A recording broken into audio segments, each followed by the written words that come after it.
I'm really looking forward to showing you this piece today because last Sunday came the sad news that one of English football's greatest goalkeepers, Ray Clemence, died at the age of 72.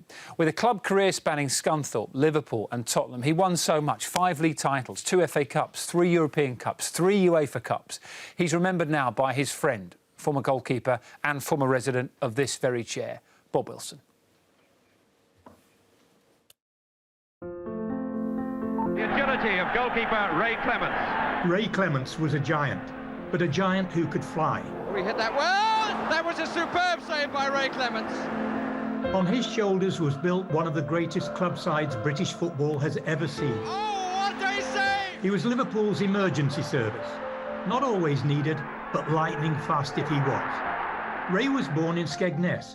He was initially a reluctant goalkeeper, but he was signed by Scunthorpe. He'd mind the net in the winter and the deck chairs on Skegness Beach in the summer. Soon there would be no need for a second job. He was snapped up by Liverpool as the foundation stone of Bill Shankly's rebuild. Ray Clemence, who's the best goalkeeper in the world. There isn't any doubt about that. Once there, Ray was rarely beaten. And the two goalkeepers, Clemence and Bob Wilson. But I was at the other end on a rare occasion that he was, when Arsenal defeated Liverpool in his first FA Cup final in 1971. Bob came up to me and put his arm around me and said, "Well, don't worry about it, Ray. You're a young lad. You've got plenty of times to come here again. I'm a little bit older and maybe won't come here again." And he was right, Ray.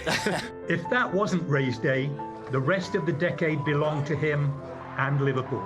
2 years later, they were league champions, and Clemence was the focus of a pivotal moment of the UEFA Cup final against Borussia Mönchengladbach. That was a supreme save by Clemence. That save ultimately won Liverpool the cup. That team would conquer England and Europe repeatedly. This is my 4th league title, 2 European Cups, 2 UEFA Cups and an FA Cup, plus 2 or 3 losers' medals, which we won't talk about. Like all great keepers, Ray wasn't just about diving and plunging, but planning, organising, anticipating, concentrating. The steward of a defence that conceded just 16 goals in 42 league games, in winning the league again in '79. Ray had everything. He's quick, he doesn't want to be beaten. He's just a great goalkeeper. After picking up his 3rd European Cup in 1981, Ray Clemence headed to Spurs, where he'd win the FA Cup and UEFA Cup, although he missed that final through injury. Such was his impact in 7 years that he's now in Tottenham's Hall of Fame. Goalkeeper Ray Clemence!